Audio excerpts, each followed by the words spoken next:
Let's focus on this issue now. The Public Servants Association is calling on government to reconsider tax deductions from pensioners.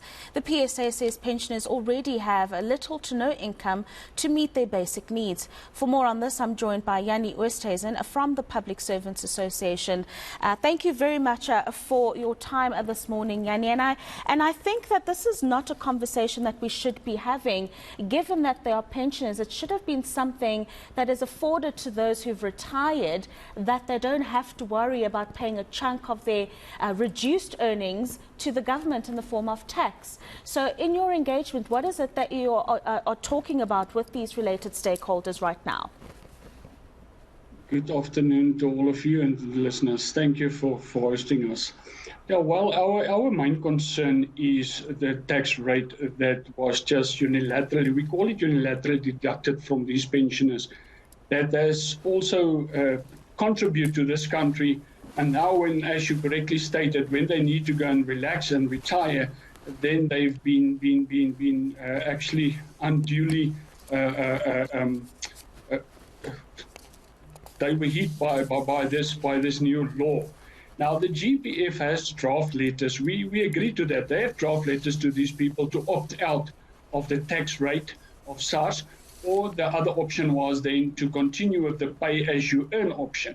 And we have facts and written approve to substantiate our argument to say, but most of these pensioners did opt out of the SARS tax rate, and they've opted for the pay-as-you-earn to continue as is, and yet the GPF has then deduct these tax rate from SARS, which from our side is totally unacceptable.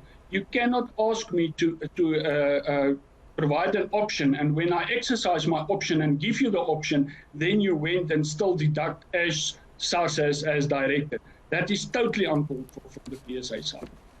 No, it really is uncalled for. And I mean, in this instance, I suppose it's happened as it happened now, but we're supposed to be now looking for some form of resolution or solutions to remedy this situation. Is that a process that is currently underway? Are you having those discussions already? Yes, we did engage. We did draft a letter as well to the CEO, the principal officer of the GPF, in order to ask his intervention and in order to set the record straight and to rectify this problem. If it is indeed a problem, I mean, they also do have an obligation on them to make sure that all affected employees, as they state in their letter, did receive the communique, and if they have not, surely there should have been something, a follow-up letter or some engagement with these individuals, and not when you're supposed to receive your income, then you saw that there's a 37 or 45% tax deduction on it. So we hope and we trust that the principal officer of the GPF will revert to us and resolve this matter amicably.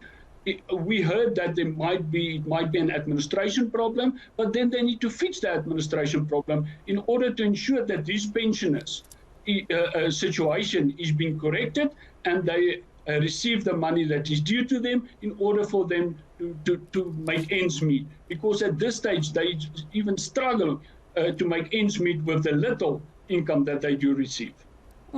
It actually is very worrying, and I wonder, as you bring up the administrative issues there in your previous answer, that it might be part of the issue. A few months ago, it actually happened to my father and actually some of his former colleagues, where they received this huge tax and they were basically left with nothing, and they were sent from pillar to post because the administrators within the offices weren't aware or weren't sure of what the situation is.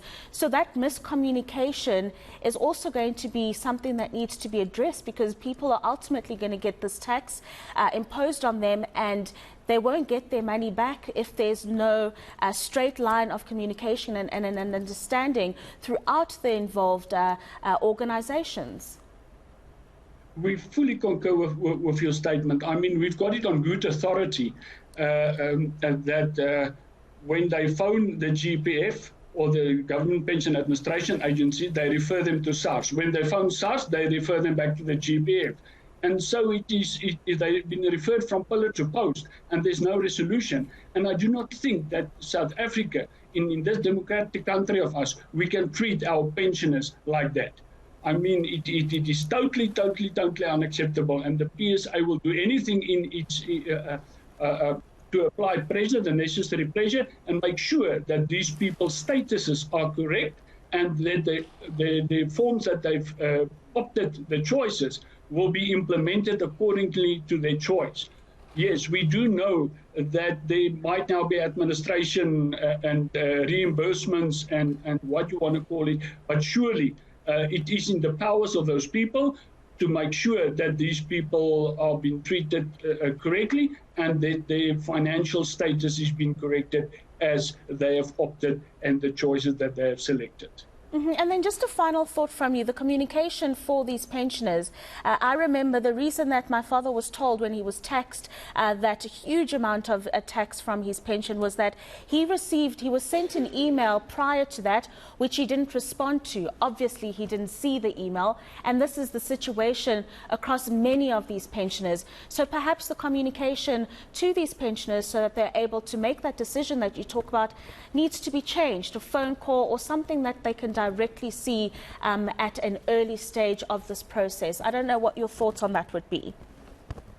I fully concur with you. I mean, we need to look into technology. We also know that all of our old age people might not be so technology advanced, and we need to look at options like a WhatsApp or like an SMS, or there's so many ways now that is available to these people. And in the places where people there's even people doesn't have cell phones and cannot afford a cell phone, then there needs to be ways to engage with these people. We cannot just leave everything and assume when we said that we've drafted letters in terms of what is on the system, everything is okay and everybody has received it. I think really from the GBF side and from we as union side, we need to come up with solutions, communication solutions in order to assist these people. From the PSA side, we do have certain communications on social media. We communicate via Facebook, we communicate via SMS, we communicate via WhatsApp to most of our members. And surely we can have some sort of way to make sure that these people, even that there must be a confirmation. And I mean, the GBF can even trying to contact family members, because surely there is, if there's no response, there's dependents being or beneficiaries on these pensioners' profile. Why not trying to communicate with them or contacting them just to make sure that they receive the information? So from our side, we will definitely propose certain new ways of communicating with our pensioners in order to also keep them safe and secure, and they can enjoy the pension as they deserve. Thank you very much for this important discussion, Jannie. There was Jannie Oosthuizen from the PSA speaking about the taxation on pensioners and the exorbitant tax amount that they have to pay on already reduced income that they get after they retire.